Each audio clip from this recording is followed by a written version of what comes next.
प्रधानमन्त्री एवं राष्ट्रिय स्वतन्त्र पार्टीका वरिष्ठ नेता बालेन शाह भन्नुहुन्छ, अहिलेको यो सरकार एक्सप्रेस वेमा छ, गन्तव्यमा पुगेपछि मात्र ब्रेक लाग्छ र राष्ट्रिय स्वतन्त्र पार्टी विकासवादी पार्टी हो, अगाडि बढ्ने पार्टी हो, जनताको काम गर्ने पार्टी हो।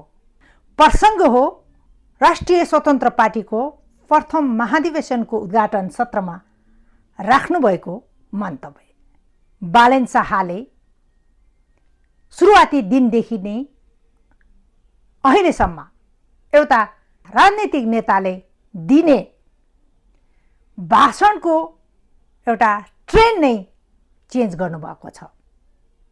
पहिलेका राजनीतिक नेताहरूको भाषणमा घोचपेच, आलोचना, एकदम ठुला ठुला दार्शनिक कुरा, सिद्धान्तका कुरा बढी हुन्थ्यो भने अहिले जुन बालेन शाहको भाषणमा कुनै सिद्धान्तका कुरा भन्दा पनि जनतासँग प्रत्यक्ष सरोकार राख्ने, ठोस, सटिक,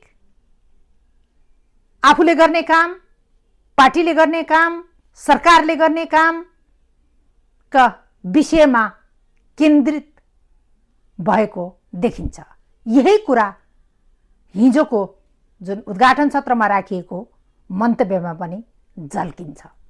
जसरी उहाँले भन्नुभयो, अहिलेको सरकार लोकल वेमा छैन, एक्सप्रेस वेमा छ। लोकल वेमा भएको भए दायाँबाट गाडी आउँछ, बायाँबाट गाडी आउँछ, बीचमा ब्रेक लगाउनु पर्ने आवश्यक छ।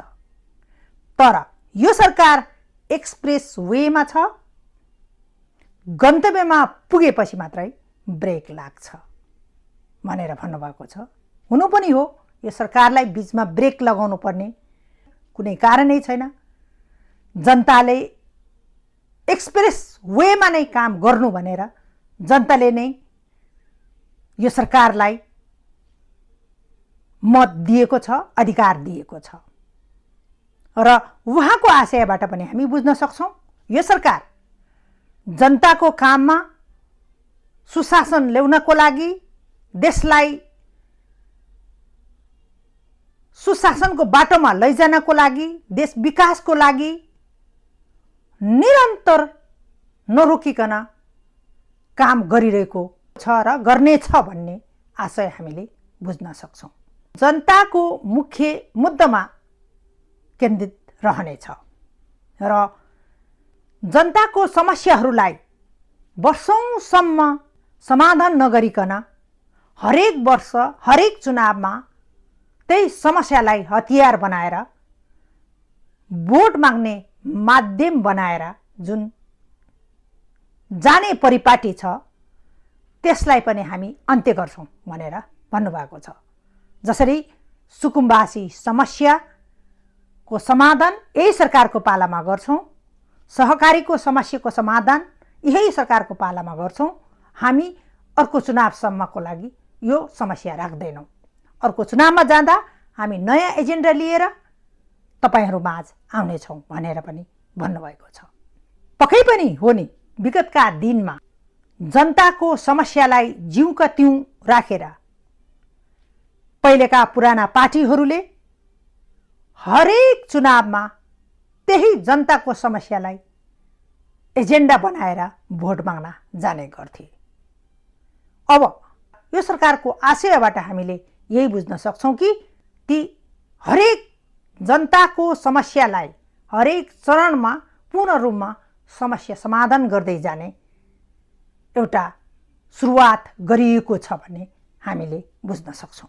अर्को कुरा, राष्ट्रिय स्वतन्त्र पार्टीको सिद्धान्त के हो, एजेन्डा के हो भनेर पनि सबैजनाले सोध्ने गरेको पाइन्छ। त्यसमा पनि बालेन शाहले केही हदसम्म स्पष्ट पार्नु भएको छ।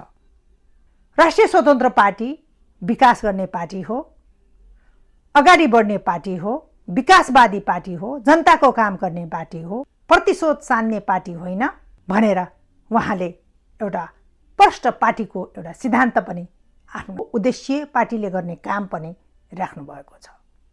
त्यसैगरी उहाँले अर्को एउटा इम्पोर्टेन्ट कुरा गर्नुभएको छ, राम्रो नेता बन्नको लागि जनताको माया चाहिन्छ, कुनै गुट र उपगुटको माया होइन। उहाँले विशेष गरी राष्ट्रिय स्वतन्त्र पार्टीको महाधिवेशनलाई लक्षित गरेर एउटा कार्यकर्ताहरूलाई सचेत गराउने काम जुन गर्नुभएको छ, गुट उपगुटको बिउ अहिलेदेखि नै नरोपौँ। त्यो बिउ रोपेमा भोलि रुख हुन्छ, हामीले बिचमै फाड्नु पर्ने हुन्छ।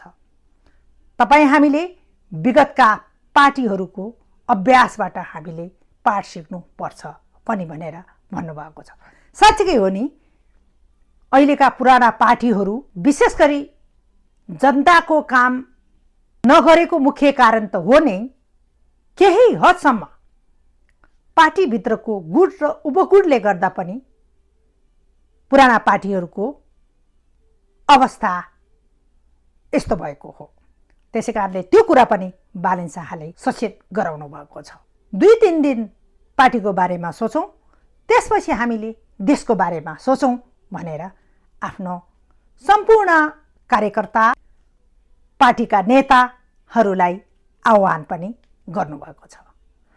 अब हामी यो भन्न सक्छौँ कि बालेन सरकार उहाँले भन्नुभएको जस्तै एक्सप्रेस वेमा गएको छ।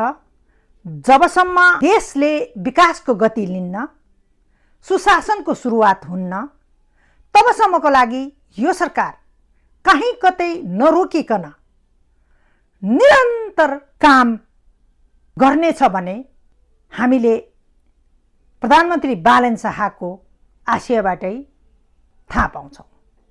सुशासनको सुनिश्चितता हुन्छ, तब मात्र ब्रेक लाग्नेछ भन्ने हाम्रो पनि बुझाइ छ र हामीले त्यही रूपले विश्वास पनि लिएका छौँ।